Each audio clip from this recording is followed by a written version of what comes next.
Bed नहीं है और हॉस्पिटल फुल हो गए हैं। चलिए देखिए मरीज का इलाज कैसे कर सकते हैं। आइए।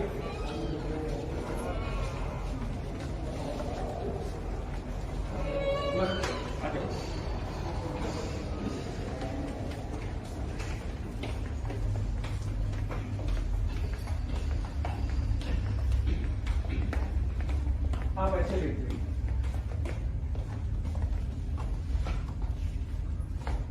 आप ये वो पेशेंट्स हैं जो कोरोना के आजकल दर दर भटक रहे हैं और हॉस्पिटल्स में बेड्स ना होने की वजह से, दवाइयां ना होने की वजह से, ऑक्सीजन कम होने की वजह से इनको वापस कर दिया जा रहा है। तो ऐसे मरीज अपने लोगों की सेवा कैसे कर सकते हैं और इमरजेंसी इन लोगों की हेल्प कैसे कर सकती है। आपने जनरली देखा होगा इमरजेंसी में 4 या 5 बेड रहते हैं। मैं उन सब डॉक्टर्स को जिनकी छोटी छोटी क्लिनिक्स हैं जहां पे एक छोटा सा भी बेड अवेलेबल है, वो इन मरीजों को कैसे अटेंड करें एक 5 मिनट में सिखाने की कोशिश करता हूं। देखिए, जब भी आपने एक पेशेंट को अटेंडर के साथ लिटा दिया, अब आप इनके पास जाएंगे तो आप कोशिश करेंगे कि आप एक गाउन डालिए, इससे कि ये इन्फेक्शन आपको मत हो जाए। तो सबसे पहले गाउन डाल लेना है।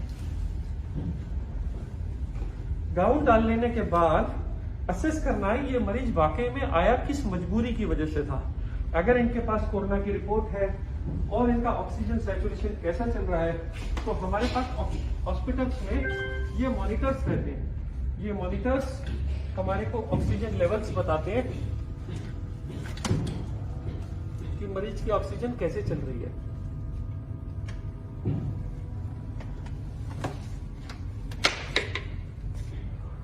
ये पल्स ऑक्सीमीटर प्रोब है जो आपको हॉस्पिटल में मिलता है। अगर आप देखिए, ये ग्राफ बनने के बाद एक वैल्यू आती है यहाँ पे, ये 100% ऑक्सीजन के साथ आया है। तो आपको ऐसी फैमिलीज को जो डर के मारे हॉस्पिटल आ रहे हैं, जिनकी ऑक्सीजन 90 से ऊपर है, उनको बताना है कि आप पहली बात खतरे में नहीं है और आप ऐसे मरीजों का घर पे आराम से इलाज कर सकते हैं जिनका भी ऑक्सीजन 90 से ज्यादा है। इन लोगों को ज्यादातर एक तो डर और एक खाना ना खाना, वोमिटिंग होना, डायरिया, मोशंस होना और सांस फूलने की तकलीफ होती है, खांसी की। तो सबसे पहले आप इन पेशेंट्स के अटेंडर को समझाना है कि आप मार्केट में मिलने वाले रेगुलर माउथ वॉशेस या घर में गर्म पानी के साथ नमक के साथ गरारे करिए। इसके बाद ये लोग क्योंकि कुछ भी नहीं खाते हैं, इसलिए आपको घर का बना हुआ नींबू पानी, शिकंजवी जिसमें विटामिन सी बहुत अच्छा होता है, या मार्केट में बने बनाए ORS आते हैं जो आप पिला सकते हैं। कोशिश करिए मरीज को 2-2 घंटे पे कुछ ना कुछ देते रहिए।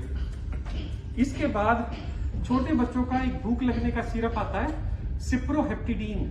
ये कई नाम से मार्केट में आता है, बहुत अंडर यूटिलाइज्ड है।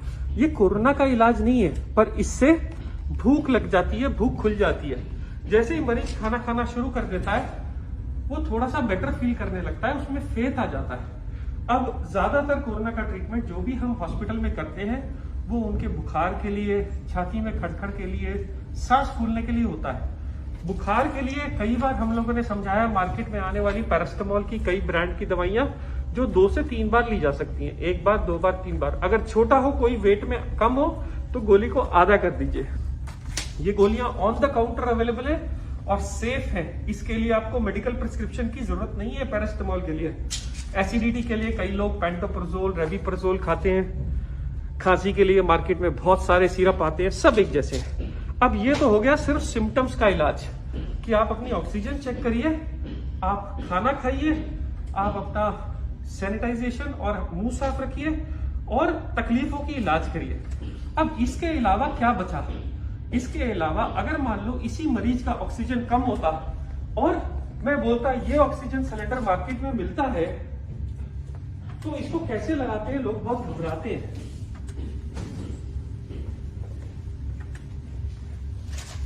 अगर आप देखिए, मार्केट में ऐसे ऑक्सीजन के मास्क आते हैं। ये मास्क मार्केट में आराम से मिल जाता है। ये मास्क में एक एंड एक पाइप रहता है और दूसरा एंड दूसरा पाइप रहता है। एक पाइप इस मास्क के साथ जुड़ जाता है लो जुड़ गया। ये वाला पाइप आप ऑक्सीजन सिलेंडर के इस वाले एरिया में लगा सकते हैं। इसके बाद एक नॉब आती है और ये ऑक्सीजन कितने लीटर पे चलानी है ये सबके साथ ये बनाया आता है। जब भी आप लेते हैं तो आप ऑक्सीजन को पहले 2 या 3 लीटर पे खोलिए। इसके बाद आप देखिए इसमें हवा आ रही है कि नहीं। पेशेंट्स को आराम से लिटा के ये ऑक्सीजन मास्क आप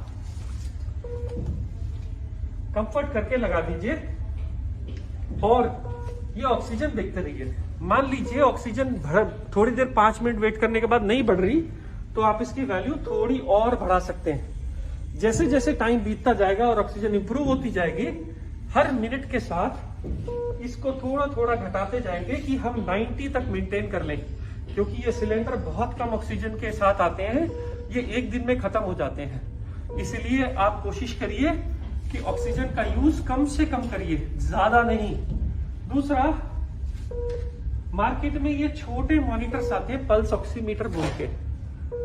ये पल्स ऑक्सीमीटर सिर्फ एक बटन के साथ ऑन हो जाता है और ये एग्जैक्ट सेम रीडिंग देता है जो रीडिंग बड़ा मॉनिटर हॉस्पिटल में देता है। आप देखिए ये भी 100% बता रहा है ऑक्सीजन, और ये वाला पल्स ऑक्सीमीटर भी इस पेशेंट की ऑक्सीजन जब मापता है तो वो भी इसको 100 ही बताएगा। पर ये बताने में जब तक ये ट्रायंगल आते हैं फिर ये वैल्यू आनी शुरू होती है। देखिए, तो ये छोटे पल्स ऑक्सीमीटर, बड़े पल्स ऑक्सीमीटर ऑलमोस्ट सेम तरह की इंफॉर्मेशन देते हैं। लोगों का सवाल ये है कि मार्केट में या तो ऑक्सीजन मिल नहीं रही और मिल रही है तो कम है, तो हम क्या करें। तो आप के पास क्योंकि ये ऑप्शन नहीं है या जिस टाइम पे ये ऑप्शन नहीं मिल रहा है, आप मरीज को समझाना पड़ेगा कि आप औंधे मुंह होके लेटिए। 1 तकिया, 2 तकिया, 3 तकिया, इस तरफ तकिया आपकी मर्जी है। कोशिश ये करें कि मरीज ऐसे उल्टा होके लेटे 10 मिनट 15 मिनट। उसके बाद अगर ट्राई करे तो वो एक करवट भी ले सकता है, बट सबसे ज्यादा बेनिफिट औंधे मुंह से होता है। क्या ये साइंस है? 100% ये साइंस है। पुराने जमाने में जब लंग्स की डिसीज हो जाती थी और लंग्स बहुत बैडली खराब हो जाते थे, तो भी ये वेंटिलेटर के ऊपर भी पेशेंट को उल्टा करा जाता था। उसका कारण क्या है? जो ये बैक साइड ऑफ लंग्स के अंदर जो एयर स्पेसेस है उसको कोरोना अफेक्ट नहीं करता, इसलिए पेशेंट को उल्टा करने से वो रिजर्व स्पेसेस खुल जाती है। उन रिजर्व स्पेसेस के साथ आदमी आराम से नई ऑक्सीजन बना सकता है, और जब तक ऑक्सीजन नॉर्मल लंग बनाने नहीं लगता जब तक के लिए आपको सपोर्ट करता है। इस वक्त मरीज को कहना है कि ये पल्स ऑक्सीमीटर लगा के रखे और अब आप ऑक्सीजन चेक करिए। जब आप ऑक्सीजन चेक करेंगे और पेशेंट की ऑक्सीजन कम आ रही होगी, देखिए 97, अब आप डीप ब्रीदिंग करिए साहब। हाँ, आपके सामने ये ऑक्सीजन थोड़ी थोड़ी फ्लक्चुएट करती है। आप ब्रीदिंग करते जाइए सर, जितनी आपको एफर्ट होता है आप ब्रीदिंग करिए।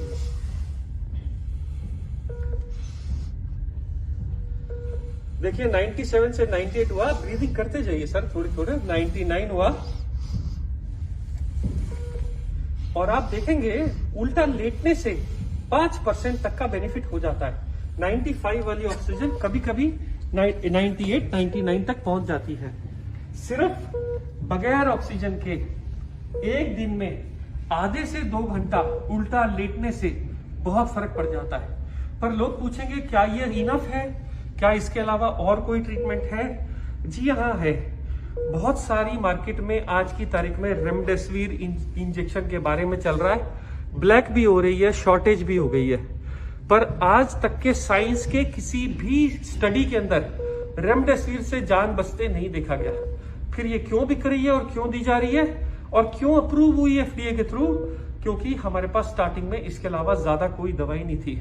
अगर आप डेटा में जाइए तो सच्चाई ये है कि दुनिया में आज तक सिर्फ 2 दवाइयां बनी हैं जो कोरोना में लोगों की जान बचाती हैं, जिसमें सबसे पहली दवाई का नाम है स्टेरॉइड का इंजेक्शन। ये स्टेरॉइड का इंजेक्शन जिसकी स्टडी यूके में हुई थी, इसको कहते हैं डेक्सामीथासोन। ये ना तो ब्लैक हुआ ना लोग इसके पीछे भागे। क्यों नहीं भागे? क्योंकि अगर आप इसकी एमआरपी देखिए, ये 10 रुपए है।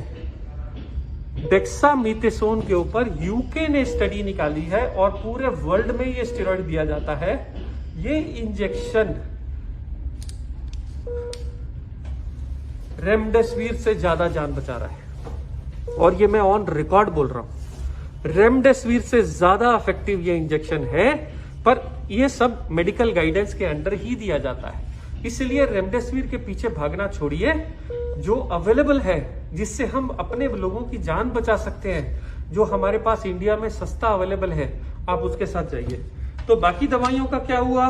बाकी दवाइयां जो हाइड्रोक्सीक्लोरोक्विन, जो आइवरमेक्टिन बोल के दवाइयां आई थी, वो सारी दवाइयां फेल हो गई ट्रायल्स के अंदर, और उनको अब कोई यूज नहीं कर रहा है। इसके अलावा 100 में 17 लोगों को सीरियस कोविड इन्फेक्शन में क्लॉट्स बनने का खतरा रहता है। इसलिए उनको ब्लड थिनर का इंजेक्शन, एक क्लेक्सेन, या जो लोग घर चले जाते हैं डॉक्टर्स उनको ब्लड थिनर की टैबलेट दे देते हैं। ये ब्लड थिनर की टैबलेट्स 20 से 21 दिन तक दी जाती हैं, और ये दवाइयां भी अंडर मेडिकल प्रिस्क्रिप्शन ही दी जाती हैं। जो लोग की ऑक्सीजन 93 से कम है, वही लोगों को इतने सब दवाइयों की जरूरत है। जो लोग नॉर्मल है, वो लोग नॉर्मल खाना या सिम्टोमेटिक ट्रीटमेंट से ही ठीक हो जा रहे हैं। स्टेरॉइड की जरूरत सिर्फ सेकेंड वीक में पड़ रही है।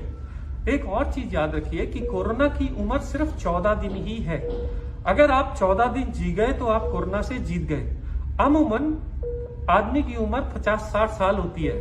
कोई रीजन नहीं है कि हम कोरोना से हार जाएं।